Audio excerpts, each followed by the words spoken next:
ജയശങ്കർ ആവർത്തിച്ച് ചോദിക്കുന്നുണ്ട് എന്തിനാണ് ഈ രൂപത്തിൽ സംസാരിക്കുന്നതെന്ന്.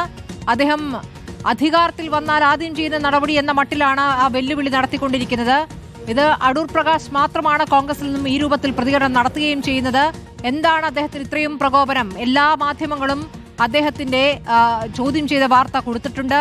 ഇന്നലെ ചോദ്യം ചെയ്തു എന്ന വാർത്തയിൽ അദ്ദേഹത്തിന് ഒരു പരാതിയുമില്ലായിരുന്നു. ഇന്നത്തേക്ക് അത് മൊഴിയെടുപ്പിക്കലാണ്, മൊഴിയെടുക്കാൻ വേണ്ടി സ്റ്റേറ്റ്മെന്റ് എഴുതിക്കുകയായിരുന്നു, സ്റ്റേറ്റ്മെന്റ് എടുക്കാൻ വിളിപ്പിച്ചതാണ് എന്ന രൂപത്തിലേക്ക് അദ്ദേഹം മാറ്റി പറയുകയും ചെയ്യുന്നുണ്ട്. കോൺഗ്രസ് നേതാവ് അടൂർ പ്രകാശിനെ SIT ചോദ്യം ചെയ്തു. ശബരിമലയിലെ സ്വർണ്ണക്കൊള്ളയുമായി ബന്ധപ്പെട്ടാണ് കക്ഷിയെ SIT ചോദ്യം ചെയ്തത്. കോൺഗ്രസിൻ്റെ രാഷ്ട്രീയ ജാഥ കൊടുമ്പിരി കൊണ്ട് നടക്കുന്ന സമയത്താണ് 2.5 മണിക്കൂറോളം ഇദ്ദേഹത്തിനെ SIT ചോദ്യം ചെയ്തത്. അടൂർ പ്രകാശ് എന്ന് പറഞ്ഞാൽ കോൺഗ്രസ്സുകാരെ സംബന്ധിച്ച് സമുന്നതനായ നേതാവാണ്. ആറ്റിങ്ങൽ MP ആണ്. സർവോപരി UDFൻ്റെ കൺവീനറാണ്. അദ്ദേഹത്തിന് SIT ചോദ്യം ചെയ്തു എന്ന് പറഞ്ഞാൽ അത് കോൺഗ്രസിനെ സംബന്ധിച്ച് UDFനെ സംബന്ധിച്ച് വലിയ രാഷ്ട്രീയ പ്രതിസന്ധി തന്നെയാണ്. ഇതുവരെ യുക്തിരഹിതമായ കാര്യങ്ങൾ വെറുതെ പ്രചരിപ്പിച്ചുകൊണ്ട് ഈ LDFനെ പ്രതിരോധത്തിലാക്കാനായിരുന്നു കോൺഗ്രസ്സുകാരും മറ്റ് UDFകാരും ഒക്കെ ശ്രമിച്ചുകൊണ്ടിരിക്കുന്നത്.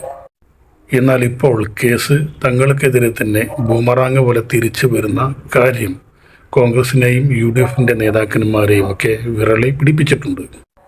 കാരണം ഈ അന്വേഷണം കൃത്യമായിട്ട് മുന്നോട്ട് പോയാൽ ആരാണ് ഈ കേസിലെ ഒന്നാം പ്രതിയായ ഉണ്ണികൃഷ്ണൻ പോറ്റിയെ ശബരിമലയിൽ കയറ്റിയത് എന്ന വസ്തുതയും ഒപ്പം ഈ പോറ്റിയുമായിട്ട് വിവിധ കോൺഗ്രസ് നേതാക്കന്മാർക്കുള്ള ബന്ധങ്ങൾ എന്തൊക്കെയാണ് എന്ന കാര്യങ്ങളും പുറത്തു വരും. ഈ അന്വേഷണം ഇങ്ങനെ തുടരുമ്പോൾ അത് അടൂർ പ്രകാശ് MPയിലേക്കും അദ്ദേഹത്തിൽ നിന്ന് ആൻ്റണി MPയിലേക്കും അങ്ങനെ അവരിലൂടെ കോൺഗ്രസിൻ്റെ സമുന്നത നേതാവായ സോണിയാഗാന്ധിയിലേക്കും ഈ കേസ് എത്തിപ്പെടും. അതിൻ്റെ അന്വേഷണം ആ വഴിയിലൂടെയാണ് നീങ്ങുക എന്ന കാര്യവും കോൺഗ്രസിൻ്റെ നേതാക്കന്മാർക്ക് ബോധ്യമുണ്ട്. ഈ കേസിൽ ഇപ്രകാരമുള്ള പല കള്ളക്കളികളും മറഞ്ഞിരിക്കുന്നുണ്ട് എന്നുള്ള ബോധ്യം കൊണ്ടാണ് അടൂർ പ്രകാശ് തൻ്റെ ഔദ്യോഗിക വാഹനം ഉപയോഗിക്കാതെ ഒരു സ്വകാര്യ വ്യക്തിയുടെ വാഹനത്തിൽ വളരെ സ്വകാര്യമായി അദ്ദേഹം SITയുടെ മുമ്പിൽ ഹാജരായത്. എന്നിട്ടും ഈ കാര്യങ്ങൾ ചോർത്തിയ മണത്തറിഞ്ഞ മാധ്യമപ്രവർത്തകർ അദ്ദേഹത്തിൻ്റെ പിന്നാലെ കൂടി എന്നുള്ളതാണ് വസ്തുത. 2.5 മണിക്കൂർ കാത്തുനിന്ന് അടൂർ പ്രകാശ് ചോദ്യം ചെയ്യലിന് വിധേയനായിട്ട് പുറത്തു വന്ന ഉടനെ മാധ്യമപ്രവർത്തകർ അദ്ദേഹത്തെ വളയുകയും ചെയ്തു. എന്നാൽ മാധ്യമപ്രവർത്തകരുടെ ചോദ്യത്തിന് വ്യക്തമായൊരു മറുപടി അദ്ദേഹം പറയുകയുണ്ടായില്ല. തനിക്ക് പറയാനുള്ളത് SIT മുമ്പാകെ താൻ പറഞ്ഞിട്ടുണ്ട് എന്നാണ് അദ്ദേഹം പറഞ്ഞത്. മാധ്യമപ്രവർത്തകർ കുത്തി ചോദിച്ചപ്പോൾ അദ്ദേഹം ചൂടാവുകയാണ് ചെയ്തത്. അദ്ദേഹത്തിൻ്റെ ആത്മസംയമനം നഷ്ടപ്പെടുകയാണ് ചെയ്തത്. അത് നമ്മൾ കണ്ടതാണ്. ചില ചാനലുകാരെയൊക്കെ രൂക്ഷമായ ഭാഷയിൽ അദ്ദേഹം വിമർശിക്കുകയും അതിൻ്റെ പ്രവർത്തകരോട് അദ്ദേഹം ചൂടാവുകയും പൊട്ടിത്തെറിക്കുകയും ചെയ്യുന്ന കാര്യം നമ്മൾ കണ്ടു. റിപ്പോർട്ടർ ചാനലിനെ പേരെടുത്തുകൊണ്ട് തന്നെ മരമുറി ചാനൽ എന്ന് പറഞ്ഞുകൊണ്ട് തന്നെ അദ്ദേഹം ശുദ്ധമായ ഭാഷയിൽ അദ്ദേഹം ശകാരിക്കുന്ന കാഴ്ചയും നമ്മൾ കണ്ടു. ഒപ്പം ആ ചാനലിനെ അല്ലെങ്കിൽ ആ ചാനലിൻ്റെ മാധ്യമപ്രവർത്തകനെ ഭീഷണിപ്പെടുത്തുന്ന രീതിയിൽ സംസാരിച്ച അടൂർ പ്രകാശിനെയും നമ്മൾ കണ്ടു. വരുന്ന നിയമസഭാ തെരഞ്ഞെടുപ്പിൽ ഞങ്ങളാണ് അധികാരത്തിൽ വരിക എന്നും ഞങ്ങൾ അധികാരത്തിൽ വന്നാൽ നിങ്ങളുടെ ചാനലിനെതിരെ അന്വേഷണം നടത്തുമെന്നും അങ്ങനെ അന്വേഷണം നടത്തി നിങ്ങൾക്കെതിരെ നടപടി സ്വീകരിക്കുമെന്നും അദ്ദേഹം പറഞ്ഞു കളഞ്ഞു. അതിൻ്റെ അർത്ഥം ഇതിനെ ഉടനെ പ്രതികാരം ചെയ്യുമെന്നും തങ്ങളുടെ പ്രതികാരം നിങ്ങൾ കാത്തിരിക്കണമെന്നുമുള്ള ഒരു ഭീഷണിയാണ് ഇതിൻ്റെ പിന്നിൽ എന്നുള്ളതും ഉറപ്പാണ്. ഈ കേസിൻ്റെ പ്രാരംഭ കാലഘട്ടം മുതൽക്ക് തന്നെ ഈ കേസിനോട് പ്രതികരിക്കാനും പിടിച്ചു നിൽക്കാനും വേണ്ടി പലവിധ നുണകളും പറഞ്ഞിട്ടുള്ള ആളാണ് അടൂർ പ്രകാശ്. പോറ്റിയെ തനിക്കറിയില്ല എന്ന കാര്യമാണ് അദ്ദേഹം ആദ്യം ആണയിട്ട് പറഞ്ഞത്. എന്നാൽ ഉണ്ണികൃഷ്ണൻ പോറ്റിയുടെ വീട്ടിലെ സ്ഥിരം സന്ദർശകനായിരുന്നു അടൂർ പ്രകാശ് എന്ന് പിന്നീട് തെളിയുകയുണ്ടായി. ആരാണ് ഈ ഉണ്ണികൃഷ്ണൻ പോറ്റി? അദ്ദേഹമാണ് ഈ കേസിലെ പ്രധാന പ്രതി, മുഖ്യപ്രതി. പിന്നീട് ഉണ്ണികൃഷ്ണൻ പോറ്റിയെ 1-2 പ്രാവശ്യം ഞാൻ കണ്ടിട്ടുണ്ട് എന്ന് അദ്ദേഹം പറയുകയുണ്ടായി. എന്നാൽ ഉണ്ണികൃഷ്ണൻ പോറ്റിയുടെ വീട്ടിലെ സ്ഥിരം സന്ദർശകനാണ് അടൂർ പ്രകാശ് എന്ന് പിന്നീട് തെളിഞ്ഞു.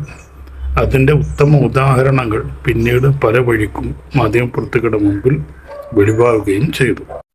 ഉദാഹരണത്തിന് ഉണ്ണികൃഷ്ണൻ പോറ്റി സോണിയാഗാന്ധിയുടെ വീട് സന്ദർശിച്ച കാര്യം. അന്ന് അദ്ദേഹത്തിൻ്റെ കൂടെ ഉണ്ടായിരുന്നത് സാക്ഷാൽ ആറ്റിങ്ങൽ എം പി ആയ ഈ പറയപ്പെടുന്ന സാക്ഷാൽ അടൂർ പ്രകാശാണ്. ഒപ്പം പത്തനംതിട്ട എം പി ആയിരുന്ന ആൻ്റോ ആൻ്റണിയും ഉണ്ടായിരുന്നു. പുറമെ ശബരിമലയിൽ നിന്ന് കൊണ്ടുപോയ സ്വർണം ഒരുക്കിയ പങ്കജ് ഭണ്ഡാരി എന്ന് പറയുന്ന വ്യക്തിയും ഈ സ്വർണം വാങ്ങിയ ഗോവർദ്ധൻ എന്ന വ്യക്തിയും ഉണ്ടായിരുന്നു. അപ്പോൾ ഇവരൊക്കെ തമ്മിലുള്ള ഒരു സംശുദ്ധമല്ലാത്ത ബന്ധം, കൂട്ടുകെട്ട്, അത് വ്യക്തമായി ഇന്ത്യയുടെ അല്ലെങ്കിൽ മലയാളിയുടെ മനസാക്ഷിക്ക് മുമ്പിൽ തെളിയിക്കപ്പെട്ട കാര്യങ്ങളാണ്. ഈ വക കാര്യങ്ങളൊക്കെയാണ് SIT തീർച്ചയായിട്ടും അടൂർ പ്രകാശിനോട് ചോദിച്ചിട്ടുണ്ടാവുക. ആ ചോദ്യം വളരെ ഗഹനമായ രീതിയിലായിരുന്നു, പല സത്യങ്ങളിലേക്കും വെളിച്ചം വീശുന്ന രീതിയിലായിരുന്നു എന്നുള്ളതാണ് യഥാർത്ഥത്തിൽ അടൂർ പ്രകാശിനെ ക്ഷുഭിതനാക്കിയ കാര്യം. താൻ പെട്ടുപോയി എന്നൊരു കാര്യം അദ്ദേഹത്തിൻ്റെ ബോഡി ലാംഗ്വേജിൽ നിന്നും നമ്മൾക്ക് പ്രകടമായിട്ട് മനസ്സിലാക്കാൻ സാധിച്ചിട്ടുണ്ട്. അതുകൊണ്ടാണ് മാധ്യമപ്രവർത്തകരോട്, പ്രത്യേകിച്ച് റിപ്പോർട്ടർ ചാനലിനോട് ഇത്രയും മോശമായ രീതിയിൽ പൊട്ടിത്തെറിച്ചുകൊണ്ട് അദ്ദേഹം സംസാരിച്ചതും ചാനലിനെതിരെ അന്വേഷണം നടത്തി ചാനൽ പൂട്ടിക്കുമെന്ന് വരെ ഭീഷണി മുഴക്കിയതും.